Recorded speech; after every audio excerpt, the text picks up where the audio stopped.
When Stephen Foster walked through 3 years of silence, he felt both helpless and hopeless. He could not understand why this was happening. Then he realized it was not happening to him, but for him.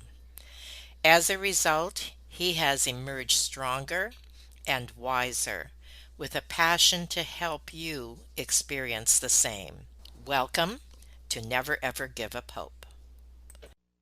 Have you ever felt like giving up, quitting, throwing in the towel?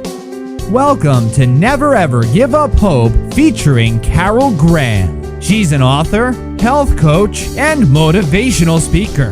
Backed into a corner multiple times in her life, Carol shares with you stories on how she overcame some of the toughest obstacles a person can go through in life, but refused to give up hope. Rather than admit defeat, an opportunity was presented, and it involves each and every one of you. Carol will feature spectacular guests who will share their messages of hope, encouragement, and their inspiration to prove why life's adversities only make you stronger. And now, welcoming the host of the show, here's Carol Graham. With me today is Stephen Foster. He graduated with a BA in Music and Education from Morgan State University. He has founded two companies, B3 Community and Your Next Step.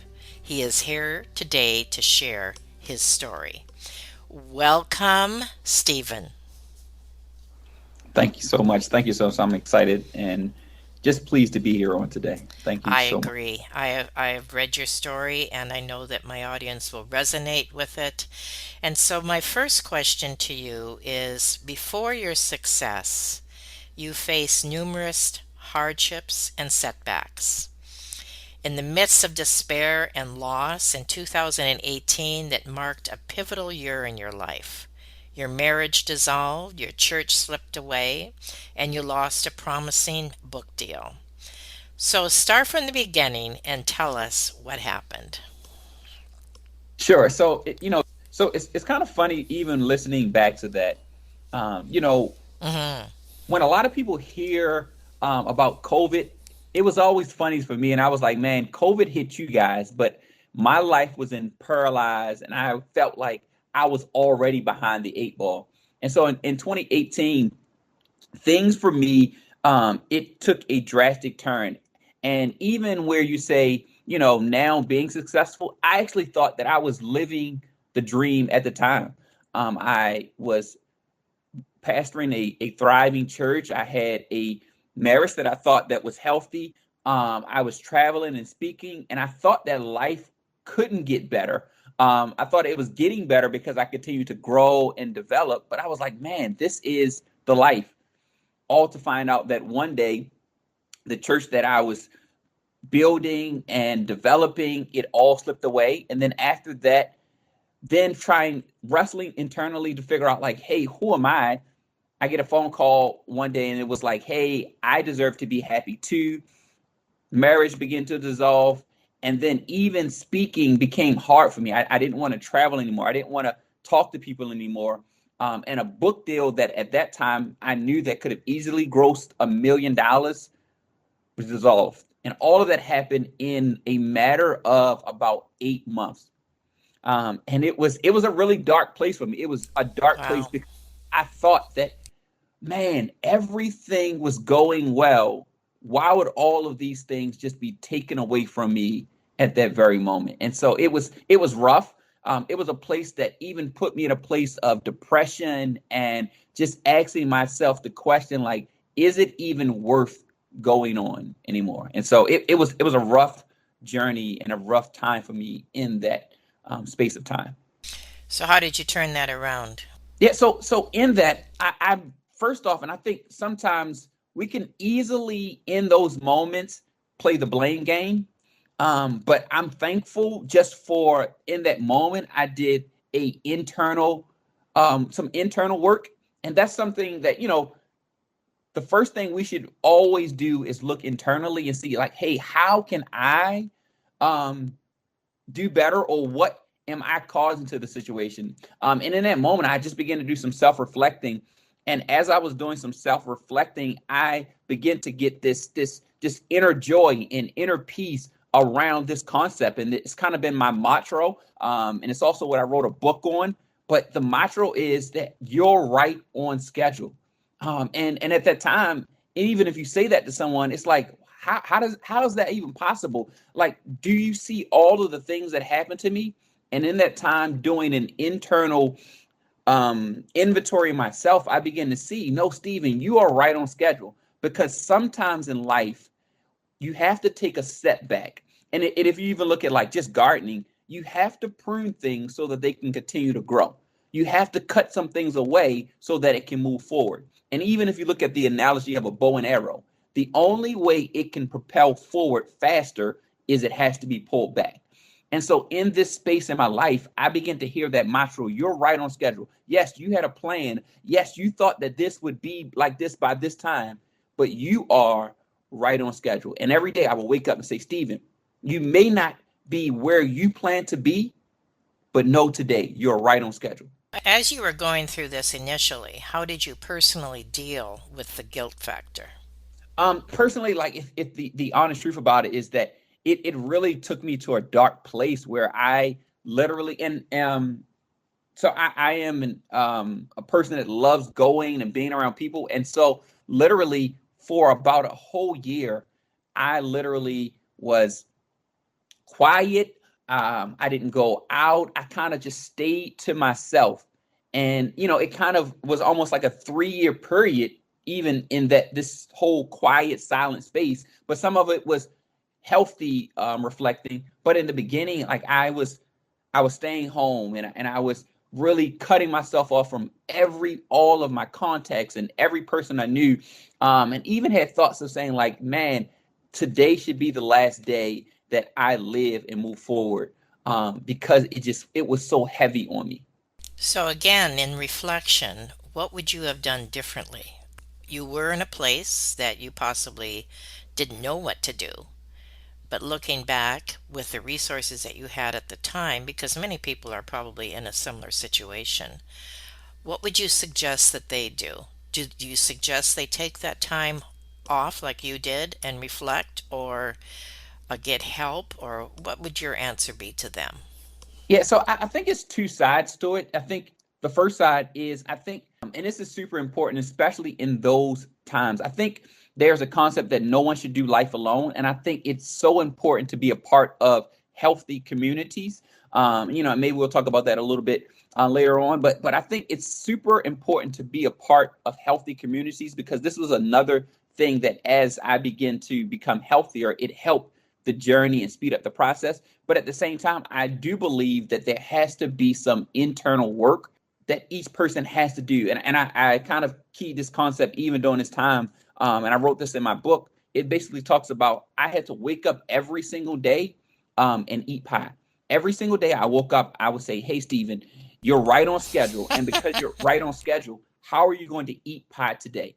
And it's a simple word, but it has a powerful impact. And so basically, you're right on schedule. And this would help me every single day to get up and say, you're going to eat pie. And somebody would say, what does that mean? Today, Stephen, because you're right on schedule, how can you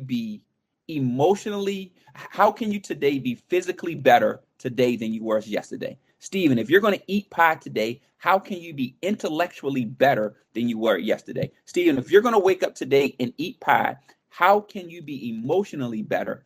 And if you're going to be better today, how can you be spiritually better? And every single day, this is what began to help me do that internal work to say, get up, eat pie every single day.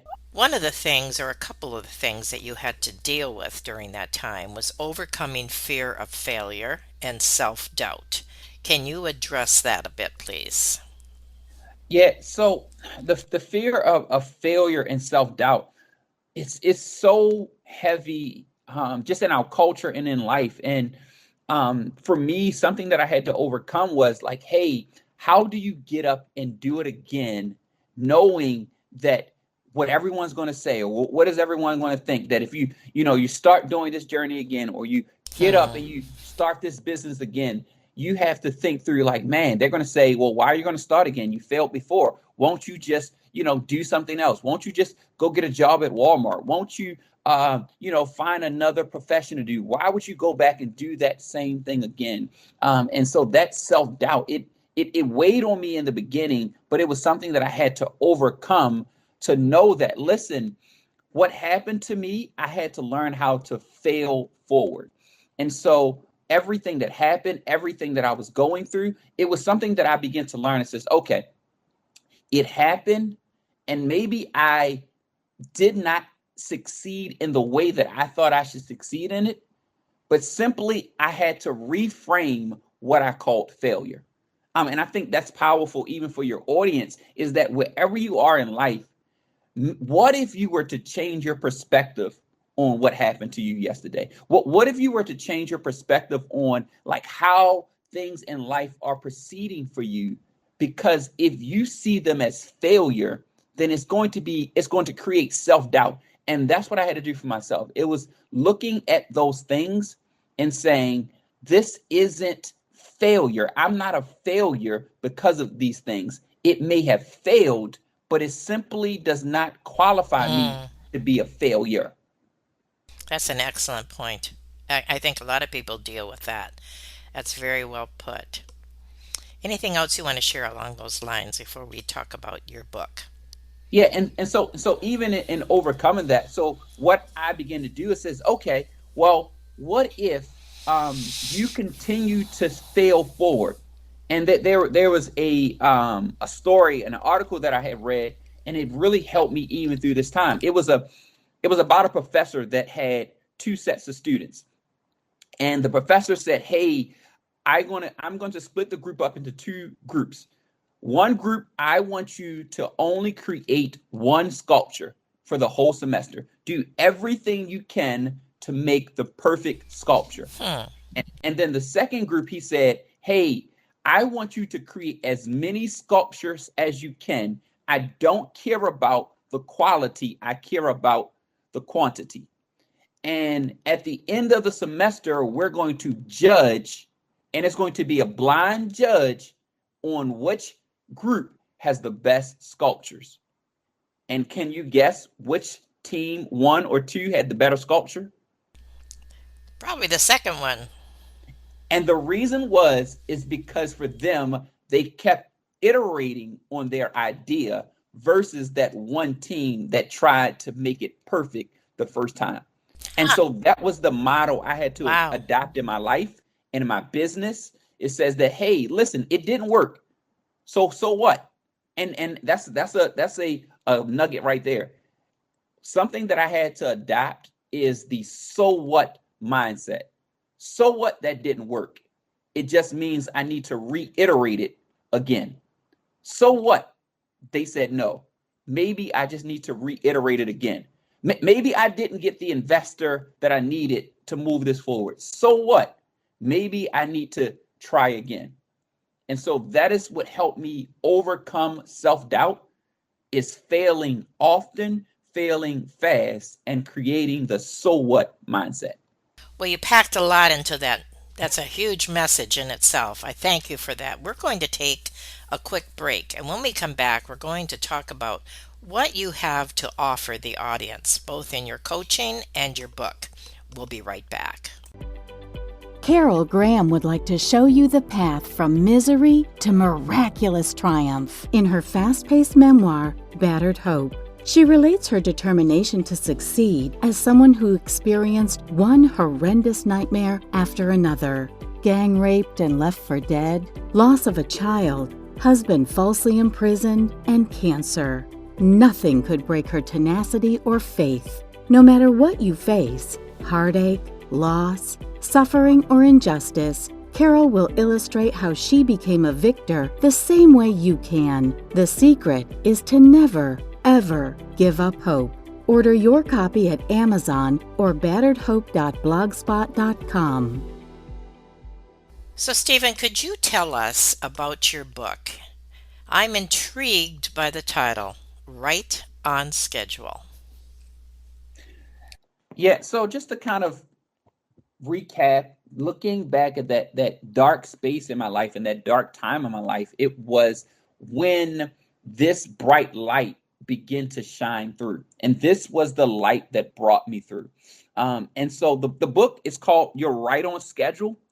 And that concept, it created some mantras in me that I began to walk through, and then said, man, these things are so beneficial to me and to life, that I believe that this journey that I'm in, that I'm on, is not just for me, but it's also for someone else. There was a Hmm. writer who said this. He says that we overcome by the word and our testimonies. And I just wanted to make sure that if there was ever someone that was contemplating suicide, or there was a business owner ready to give up on their business, or there was someone that was ready to throw in the towel on their dreams, the book You're Right on Schedule could help them. And these four mantras that I take from my journey could help them know that they're right on schedule. And so in the book, one of the first mantras is to understand that nothing can change your position. And that's so important in life, because I I just have the unction and the belief to know that when you're going through something, that there is a creator. There's someone that has the creative energy that has created us. And because we're created in that image, we have the ability to be creative. And nothing can change your potential or your position. And so a quick thing to kind of even connect to your nothing can change your position. Like, there, what I wrote and how I understood it was like, if you go to the MVA, you ever been to the MVA? It's a dreadful place. I only go if someone is pulling my leg and twisting my arms. Like, it's not a fun place. It's not a fun place.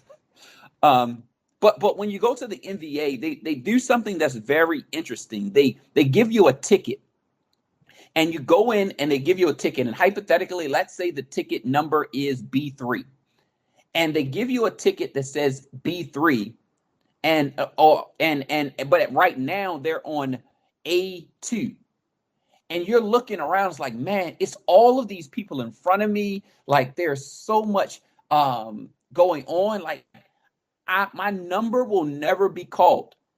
And that same concept is kind of the same with life. Mm. Is that you have been given a calling, you have been given a gift, you have been given a dream, you have been given something that needs to be produced. But because your number hasn't been called yet, many of us will give up on life, and we will just Right. quit and walk away. And to be honest, there have been times where I thought about walking out of the MVA, because I'm like, it's crazy to stay in here for 4 hours. But that's the same thing with life, is that nothing can change your position. And you have been given a gift and a number. And just because it hasn't been called yet, it doesn't mean that it won't be called, because you're right on schedule. And so that was the first mantra, understanding that nothing can change your position. So the next part of that mantra that I begin to walk through is that you have to play the long game. You have to play the long game. That's so important for me, even in my journey, is because one thing that I learned in my journey is that my dad used to say this all the time, and I'll try to clean it up in the best way how he said it to me. But he said that if you give a wino, if you give an alcoholic $1 million, he's the same person. He just has more resources to be that same person. Mhm. And now let me make that make sense. So basically, what that is saying is that in life, because you're right on schedule, sometimes you have to play the long game so that your character can catch up to the potential that you have inside of you. And so if you give an immature person riches and fame and these things, they're still the same person. They just have more resources to be that same person. And so what I had to learn in my journey is that because I had such a great gift and I was actually supposed to speak to the nation and help people take their next step and make their next step their best step, there were some character things that needed to be developed in me so that I can mature to the place that I needed to be to handle what was in front of me. And given those things too soon or too fast, it could truly cause me to literally kill myself. And even if you look at statistics, statistics show that most people who hit the lottery are broke within Right. 4 to 5 years Right. after winning the lottery. And it's because you gave a person that didn't mature to the level they needed to handle what they received. And so Wow. that's why I'm right on schedule, because it's in playing the long game. And I'll just introduce this part. God knew what he needed from me to get what he put in me out of me. I like that. Say that again. God knew what it took to get out of me what he put in me. Then the next one is a funny one. It's a funny one. The next one is I'm right on schedule because it's all in the mix. And the funny story I like to share with this one is like I'm a neat eater. Do you know what a neat eater is? Do I have any listeners know what a neat eater is? So I am a type of person. I like my food like on Thanksgiving. I'm the person who has a sectional plate. Oh, okay. Right. Gotcha. I am a meat eater. I need to see string beans here, string beans here, macaroni and cheese here, chicken here, ham here. Like if my food begins to touch, I throw it away. I don't eat it. I will not eat fried chicken. And I know some people like this fried chicken with the green juice touching. That is one of the most disgusting things to me in the world. That is just nasty. And that was the concept that I began to see in this, where because I was such a neat eater, that same concept began to apply to certain areas of my life. And here's how I'll make it all make sense: is that in life, life is it's blended together. And so there are days when you have pain, and there are also days when you have joy, and there's also days when you have love, and there's also days when you have rejection. And there's another writer, he says this, that for everything there is a time and a season for everything under the earth. And so in that, in understanding that all things are working together, all things are in the mix, and life isn't about being a neat eater, but life is really like a good pot of spaghetti. It's all mixed together. And when you can see it all mixed together, then you can understand that you're right on schedule. But if you only see life as separated and isolated, then when you go through pain, you'll never be able to see promise. And then when you Hmm. go through times of lack, you'll never get to see love.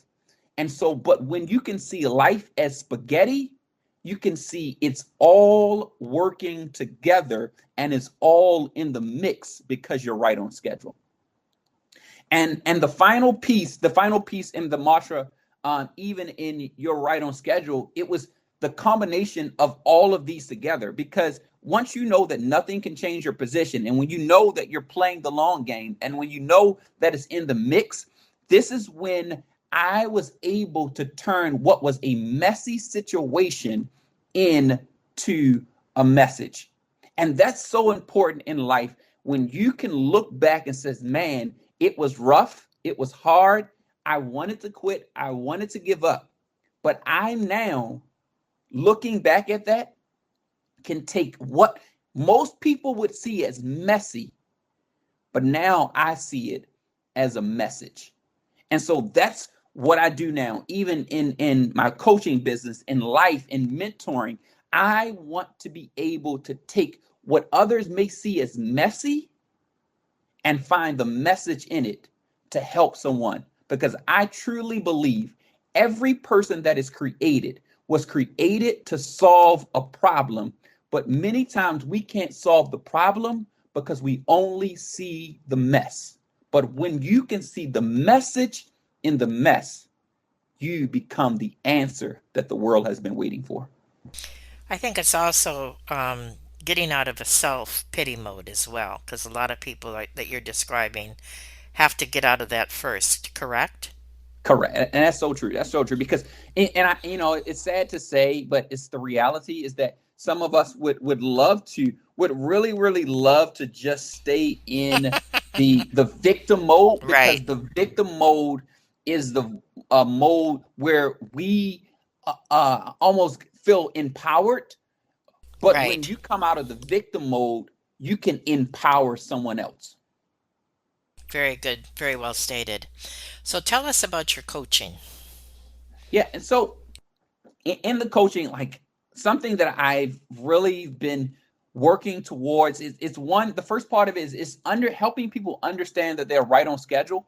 But something that I'm super, super excited to even launch now in my coaching program is that now I am helping coaches, authors, and leaders take their message and turn it into a bestseller, and take that and turn it into a thriving business with just one book. And so I'm excited even to be in the bestseller category. And so I had the privilege and honor to become a bestseller in 3 different categories. And so now my desire and my goal in my coaching business is that I help other people take their mess and turn it into a message. But that message that you have, I promise you, it's a bestseller if we can just take it from a messy situation and take it and put it in black and white and turn it into a message. And so that's what I do in my coaching business, letting people know that they're right on schedule.